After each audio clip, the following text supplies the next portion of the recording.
Na profi gasi čik, Marička mu je stala na pik. Au, shit! Znači postavljate prema tomu stranu. Znači tamo na ovom. Znači govornica je tamo, znate gdje. Si kraljevstva SKS u kontekstu međunarodnih zbivanja. Izložite različite. Ne!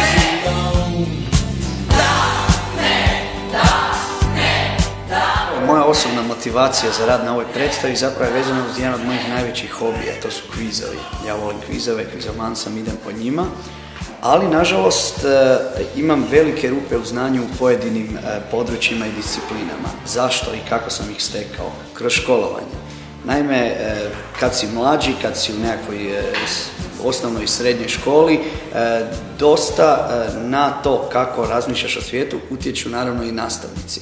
I kad sam imao nastavnike iz nekih predmeta koji su bili nemotivirani za svoj posao, nemotivirani za prenošenje znanja na učenike, to se naravno teško očekivati od učenika da sad sami apsolutno žele i sve znati u tim godinama. Mene je ta želja za znanjem lupila malo prekasno.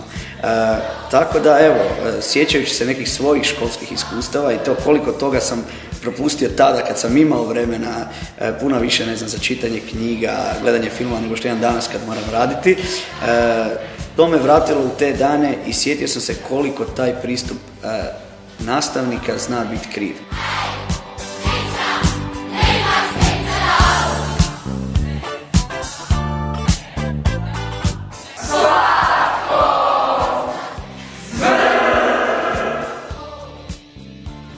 Dijete više nije čovjek, nego je broj u principu.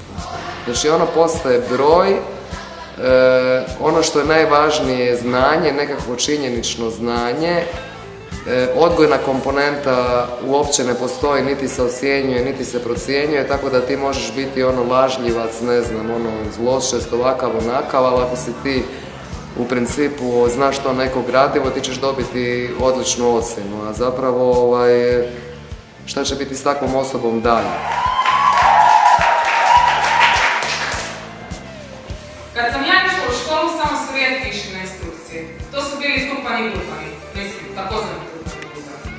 Ali to s godinama samo sve više raste i sada je situacija da gotovo nemate nikog ko to ne traži. Na početku želim reći da smo u ovu predstavu ušli zato što želimo pokazati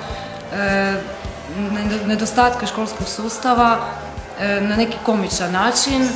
Da, pogotovo preopterećenje nastavnim gradivom koji, nažalost, mladima stvara toliki problem da se mnogi od njih moraju odreći svojih aktivnosti izvan škole. I htjeli smo to dakako prikazati kroz jedan komičan način, znači da nastavnici vide, koji će biti, nadamo se, na predstavi, da vide kako njihovim učenicima nije baš toliko lako i jednostavno u školi, i da učenici vide da i nije sve tako crno, da uvijek imaju podršku i potporu prijatelja kao što imamo i mi.